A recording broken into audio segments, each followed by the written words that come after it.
तो उन्होंने भगवा रंग ही क्यों पहनाया? विरोध का मूल कारण ही केवल इतना सा है कि उन्होंने अगर कपड़े ही पहनाना थे तो नीले पहना देते, कोई हरा पहना देता, कोई काला पहना देता। कोई जरूरी है कि उसको भगवा रंग के ही कपड़े पहनाना?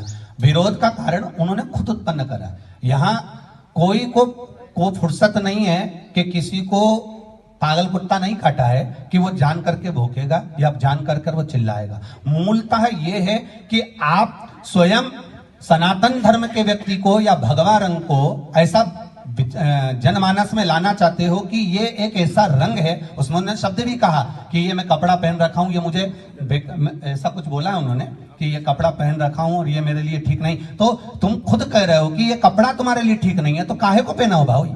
क्यों पहने हो? कौन ने कहा कि तुमको इस वस्त्र को धारण करो? हम तो इतना कहना चाहेंगे कि आप परिधान के साथ में जो बेटियों का चरित्र दिखा रहे हो, आधा स्वरूप उनका दिखा रहे हो, वस्त्र कम दिखा रहे हो, ये क्या दिखाना चाहते हो? आप क्या प्रस्तुत करना चाहते हो?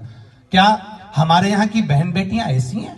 क्या हमारे भारत भूमि की बेटियां ऐसी हैं? आप उस फिल्म को बना रहे हो भारत में दिखाने के लिए, आप उस फिल्म को बना रहे हो इस भारत की भूमि को दिखाने के लिए। तो मेरे भारत भूमि की बेटियां ऐसा परिधान नहीं पहनती हैं जो परिधान तुम दिखाने का प्रयास कर रहे हो। या मेरे भारत की भूमि पर रहने वाली बेटियां इस तरह का वस्त्र धारण नहीं करती हैं। ये हम दिखाकर उनके परिधान को बदलना चाहते हैं। हम उनको उस भगवा रंग को दिखाकर ये भूमि को दिखाने के लिए। तो मेरे भारत भूमि की बेटियां ऐसा परिधान नहीं पहनती हैं जो परिधान तुम दिखाने का प्रयास कर रहे हो। या मेरे भारत की भूमि पर रहने वाली बेटियां इस तरह का वस्त्र धारण नहीं करती हैं। ये हम दिखाकर उनके परिधान को बदलना चाहते हैं। हम उनको उस भगवा रंग को दिखाकर ये दिखाना चाहते हैं कि आप इससे दूर रहें या इससे बचने का प्रयास करें। तो ऐसी फिल्मों को तो वास्तवता है कि देखना ही नहीं चाहिए। जब तुम कश्मीर देखने नहीं गए तो हम क्यों पठान देखने जाएंगे? रहेगा आरएसएस और बजरंग दल का नाम इसलिए लिया गया, इन दोनों को कभी चुनाव लड़ते देखा है आपने? आरएसएस को कभी चुनाव लड़ते देखा है?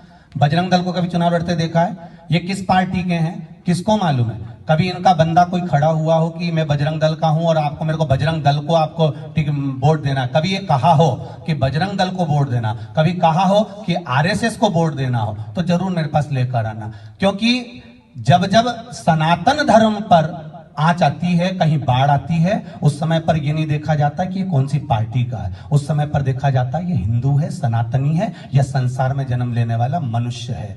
पंडित प्रदीप मिश्रा या मैं खुद कोई पार्टी का नहीं, मैं केवल भोलेनाथ जी का भक्त हूं, सनातनी हूं, हिंदू धर्म में पैदा हुआ हूं और एक सनातन धर्म के अंदर हिंदू की औलाद हूं। इसलिए जब भी बात करूंगा सनातन धर्म की बात करूंगा, ना कोई राजनीति से ना कोई पार्टी से, क्योंकि किसी पार्टी से हमें कोई मतलब रहता भी नहीं है।